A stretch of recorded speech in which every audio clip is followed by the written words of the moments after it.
Assalamualaikum warahmatullahi wabarakatuh.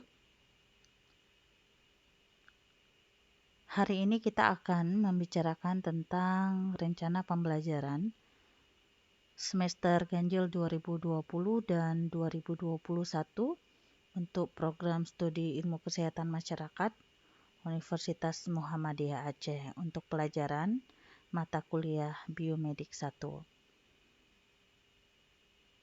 Nah, bobot dari MK Biomedik ini adalah 2 SKS berada pada semester 1, di mana tahun ajarannya 2020-2021. Nah, sebagai deskripsi mata kuliah, Biomedik 1 khususnya merupakan salah satu mata kuliah yang menjadi syarat wajib dipelajari pada prodi IKM FKM Unmuha. Tujuan pembelajaran pada mata kuliah biomedik ini agar mahasiswa dapat memahami konsep sel, jaringan, organ, dan sistem organ. Nah, jadi kesesuaiannya nanti kita akan membahas tentang sejarah sel, jaringan organ, dan sistem organ. Nah, selanjutnya capaian pembelajaran prodi FKM dapat dilihat di tabel berikut ini. Ada banyak. Yang pertama adalah bertakwa kepada Tuhan Yang Maha Esa dan mampu menunjukkan sikap religius, di mana pengetahuan yang diharapkan yaitu memiliki penguasaan dasar prinsip ilmu kesehatan masyarakat pada tingkat sintesis yang menjadi instrumen dalam meningkatkan kesehatan masyarakat setinggi-tingginya. Juga mencakup ilmu yang berkaitan dengan epidemiologi, biostatistik, dan kependudukan, administrasi, manajemen, dan kebijakan kesehatan, serta ilmu sosial dan perilaku, dengan mempertimbangkan fungsi Kesmas yang esensial. Selanjutnya juga pada tahap menjunjung tinggi nilai kemanusiaan dalam menjalankan tugas berdasarkan agama, moral, dan etika, termasuk berkontribusi dalam peningkatan mutu kehidupan bermasyarakat, berbangsa, bernegara, dan peradaban berdasarkan Pancasila. Jadi kompetensinya banyak, ya, sikap dan tata nilai yang dimiliki juga banyak. Nah, ringkasan pembelajaran. Yang pertama, pengantar perkuliahan.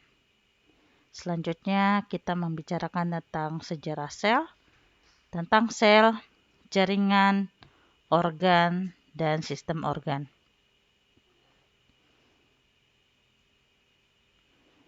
Adapun media pembelajaran menggunakan Microsoft Office, dan nantinya juga karena ini sudah meliput ke pembelajaran daring, maka pembelajaran yang kita gunakan melalui aplikasi LISA, di mana di dalam aplikasi ini nantinya kita akan banyak menggunakan metode-metode pembelajaran, baik itu melalui video, kemudian melalui PowerPoint, ataupun melalui artikel-artikel yang dihasilkan oleh dosen itu sendiri.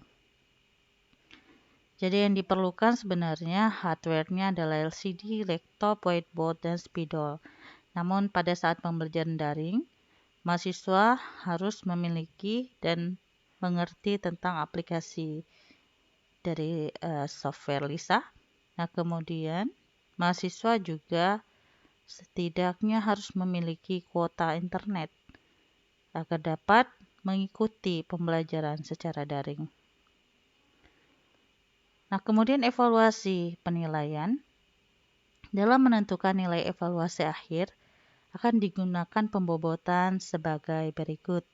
Untuk kehadiran, yaitu 5%, untuk tugas 5%, untuk praktikum 15%, kemudian untuk UTS 30%, dan untuk ujian akhir semester 45%. Kemudian untuk skala penilaian, kita menggunakan kriteria yaitu A, kemudian AB, B, B, C, C, D, dan E. Di mana nilai A, nilai numeriknya adalah 85 hingga 100, AB 78 sampai dengan 84,99, kemudian B 70 sampai 77,99, dan seterusnya. Nah, ini adalah RPS atau rencana pembelajaran semester Biomedik 1 semester ganjil tahun akademik 2020-2021. Jadi yang pertama adalah pengantar perkuliahan, di mana kontrak perkuliahan, kemudian penjelasan materi perkuliahan, penjelasan metode dan konsep pembelajaran,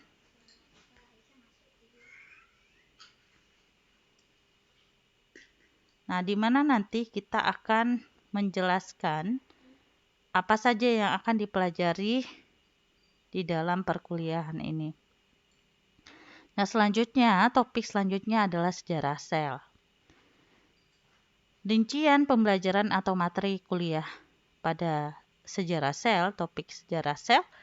Yang pertama adalah sejarah sel, definisi yang terkait dengan sel, penemuan para ahli di bidang sel, ya. Nah, itu akan dibahas dalam pertemuan kedua. Selanjutnya sel dan organel sel, di mana penjelasan morfologi sel, rinciannya adalah penjelasan fisiologi sel, penjelasan organel sel, perbedaan sel hewan dan sel bakteri. Yang kelima adalah nomenklatur spesies. Nah, nanti metode pembelajarannya akan kita sesuaikan dengan daring. Bisa jadi ini adalah presentasi kelompok atau diskusi atau latihan soal. Dan nanti kita akan sesuaikan dengan metode daring mana yang termudah diakses oleh mahasiswa. Nah, selanjutnya adalah topik prokaryotik dan eukaryotik. Nah, materi kuliah atau rincian dari topik ini yang pertama penjelasan macam-macam media, kemudian penjelasan media buatan dan alami, selanjutnya penjelasan nutrien. Pertemuan kelima yaitu tentang jaringan dan organ, meliputi penjelasan jaringan, penjelasan klasifikasi jaringan, penjelasan fisiologi jaringan, penjelasan organ, dan penjelasan fisiologi organ. Selanjutnya darah dan sistem peredaran darah. Di sini penjelasan dari topik ini adalah di mana kita akan mempelajari tentang morfologi darah, kemudian jenis darah, sirkulasi darah, dan peredaran darah ganda dan tunggal pada manusia. Selanjutnya, pertemuan ketujuh adalah makanan dan sistem digestif. Kebutuhan energi dan proses mencerna, organ pencernaan, dan sistem pencernaan. Kemudian pertemuan ke-8 adalah UTS, adalah ujian tengah semester.